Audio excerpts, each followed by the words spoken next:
Welcome to the GardeningDad.com's Gardening School. My name is Paul, and today I'm going to teach you the ultimate guide to composting no matter where you live. In this course, we're going to cover several different topics. The first one, what to and not to compost. Next, the different types of composting. Then we're going to do a demonstration of hot composting in a compost bin. And then we're going to show you how to apply compost into your garden. And then we're just going to close it out with a very simple common mistakes that beginner gardeners make with composting. So let's begin. There are numerous organic waste that you can compost in your compost bin or compost pile.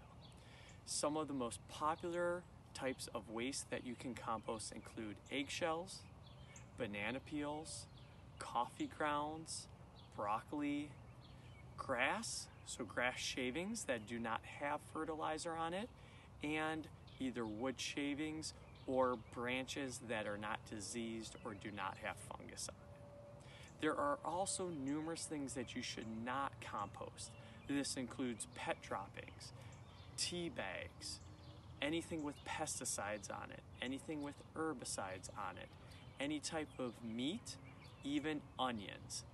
Anything that could cause that compost pile to rot is a no-go. We want to make sure when we're composting, we're really focused on providing that pile that will ultimately go into your garden with macro and micronutrients. Macronutrients include potassium and nitrogen. Micronutrients include copper and iron. Macronutrients are nutrients that all plants need in abundance. Micronutrients are those nutrients that plants need, but just in a small amount. So now that we've talked a lot about what and what not to compost, let's talk a little bit about the different types of methods of composting. There are really three main types of composting that I recommend for beginner gardeners. The first and easiest is cold composting. That is where you take your organic waste, build a pile about 3 to 5 feet in your yard, highly recommend in an area that is well lit by the sun, so receives full sun most of the day, and also has the ability to get rain on it. You do not want something that's going to be in an area that is not well lit by the sun, or gets too much rain, because fungus can grow and ruin your organic pile. Cold composting is the easiest style because all you have to do is really create that pile that's about 3 to 5 feet tall and just let it sit for the entire year. It's that simple.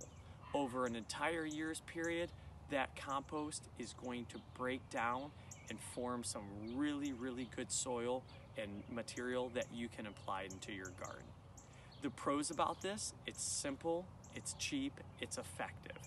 The cons about this approach is that it takes a long time. So if you're looking to apply compost into your garden right now, it's not the approach for you. The second type of composting method that I recommend, and is probably the most popular type, is hot composting, which I'm going to demonstrate later. Hot composting is where you take a compost bin or a tumbler and you fill that about 3 feet tall or 3 feet wide with your organic waste. Very simply, you fill that in 2 to 3 times a week at least, although I recommend daily. You're going to go ahead and apply water for 30 seconds, and you're going to go ahead and just toss that waste with either your hands, I recommend using some gloves, or a pitchfork. The more times you do it, the more the oxygen and heat will decompose those waste material and create compost. The pros about this approach is it is probably the most effective way to create compost. Not only that, it's actually fun if you like to get your hands dirty. Not only that, another pro about this, or another benefit, is you don't have to worry about pests getting into that. Some of the cons, it is a little bit time intensive. So if you don't have the time to really create that compost pile 2 to 3 times a week at least, or as I recommend, daily, this might not be the style for you. Not only that, I recommend applying that hot composting in your garden in the fall and in the spring. If you're not going to be around for that time, you still can do it, it just won't be as effective. Finally, hot compost bins should be placed in a part of your yard that's going to receive full sun. If you live in an area of the year that is cold 10, 11 months out of this year, you're going to want to think about some different methods, including worm composting. That brings us to our third composting method. It is worm composting. This is probably the least known, but is becoming the most popular very quickly. You can do worm composting both indoors and outdoors. Very simply, you're going to buy a very specific type of worm, you're going to buy some of the soil that you need, and you're going to apply organic waste like you would do in a pile or a hot compost bin. After that, it's simple. You just let the worms do their job. Pros or benefits about this, it's easy.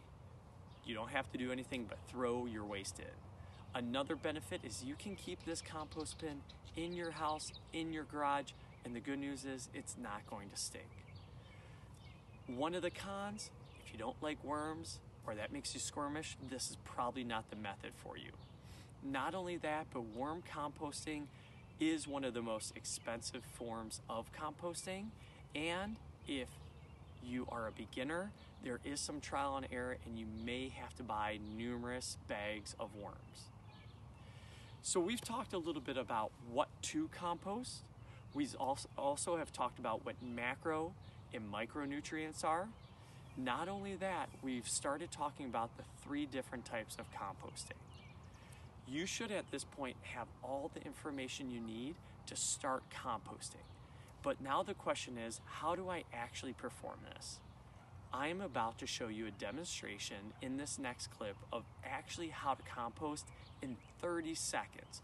It is incredibly easy no matter what type of skill level that you have. So let's go check it out. Now that we've gone over the different types of composting methods, let's do a quick demonstration on how to actually do hot composting. This will take you about 2 to 4 minutes a day. Very simply, we want to make sure first we have about 3 feet of organic waste in our compost bin. Step 2, we're going to apply water for about 30 seconds. And step 3, very simply, all we're going to want to do is just toss that compost, and you're going to do this for about 2 to 3 minutes. I recommend doing this daily, although 2 to 3 times a week in the summer is fine. The goal about this is the more you turn that compost pile, the faster that material will break down due to the heat and oxygen moving through that compost bin. It is that simple. So again, step 1, make sure you have about 3 feet of organic waste in there. Step 2, apply about water for about 30 seconds. Step 3, turn that compost about 2 to 3 minutes daily, or at least 2 to 3 times a week. I did a very quick demonstration. You can use a pitchfork to really get underneath or really dig your hands down. Again, it is that simple. Next, we're going to go ahead and actually apply our compost to the garden, and then we're going to talk through some common gardening mistakes. Now that we've talked a little bit about what to compost, what not to compost, the different composting techniques, and a demonstration of the hot composting method, let's talk a little bit around how to apply compost into your garden. There's 2 main ways to do this. The first one, which you've probably seen on TikTok and YouTube and is becoming more and more popular, is the trench method. We will show a demonstration of that in 1 second. The second method, which we will show in a little bit also, is just applying the compost and tilling. The trench method is becoming more and more popular because it's incredibly easy. Although there are some studies to show that it is not quite as effective as using a hot compost bin. Regardless, it's a very simple and easy way to apply compost into your garden. Very simply, you have two different ways to do this. Number one, you can gather that organic compost, maybe from a compost pile, and apply it. Number two, you can take that organic waste right from your house and put it into the garden. So first step, we're gonna go ahead and dig about a 2 to 3 foot deep trench. Step two, very simply, we're gonna apply our organic waste. Right now I'm just using a few eggshells. Step three, I'm gonna have to go ahead and just cover this up. And then step four, later in the year, I will go ahead and plant my vegetables, herbs, flowers, or any other type of plant in there. Couple important factors to know when doing some trench composting. Number one, I highly recommend doing it in the fall. This will let that organic material decompose over the year. Number two, if you feel the need to, you can apply additional organic waste in the spring. It just does not decompose as fast as you would like. I've seen a lot of different videos out there where someone will apply that organic waste right away and plant the tomatoes or peppers or other types of vegetables into that trench. I personally don't recommend that. I don't think it gives the macro or micronutrients to the plant as fast as possible, but that is an effective way to also trench compost. In a second, I'm going to show you how to very simply apply compost from your hot compost bin into your garden. This next way of applying compost into your garden happens to be my favorite. It's simple, it's effective, it can be done by anyone. All you need to do is grab that compost from your compost bin or your compost pile, apply it into your garden, as easy as that, and then what you need to do is just till it into your garden. If you don't have a rototiller or cultivator, you can use your hands. Don't be afraid to get dirty.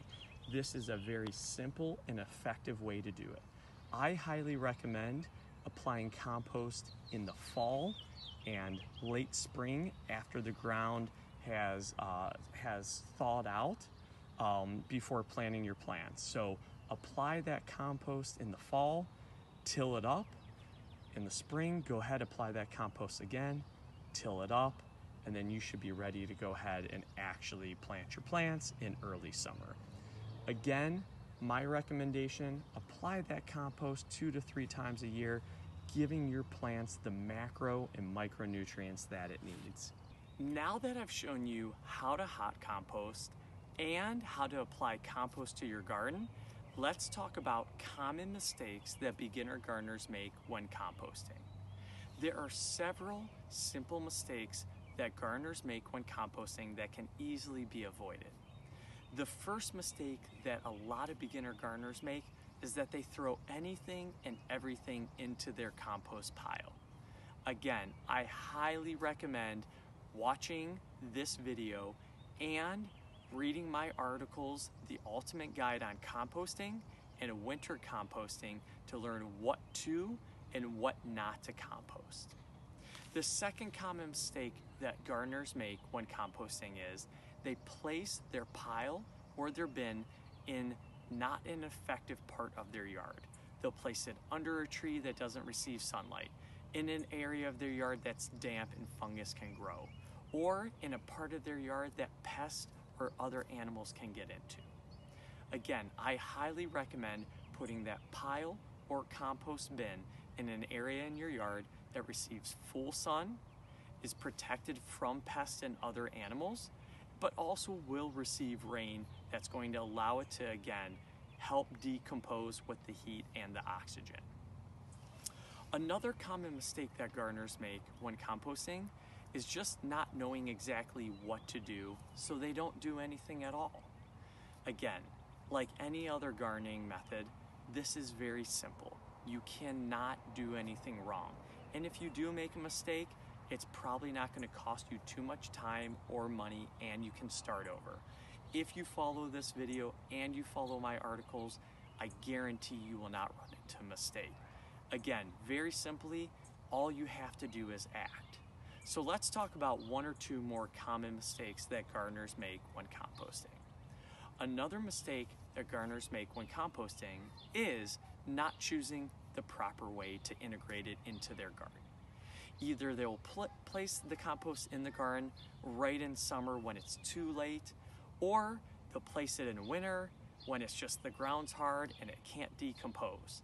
I recommend placing that compost in your garden before the first frost comes in the fall, and again after that last frost in the summer. It's going to give that compost plenty of time to integrate and decompose into your garden. Most importantly with this, make sure you till it into your garden. Whether you're using your hands, a cultivator, or a rototiller, this is the best way to get those nutrients into your garden so that all plants benefit from this. You can also use the popular trench method, but remember, there are benefits and cons for using this. Finally, the last common mistake that I see gardeners make when they're composting is, again, using clippings from the grass that have fertilizer in it or parts of their tree that have been diseased. They just don't give it a thought, and most of us wouldn't. But remember, before placing anything into your compost bin, you want to think, is there something in here that could be toxic? Is there anything in here that could harm my plants or even myself? And then, is there anything where disease can spread? It's just like pruning your trees. It's just like tending to your garden. You wouldn't want to leave diseased plants in your garden or in your yard, and you wouldn't want to do this in your compost bin.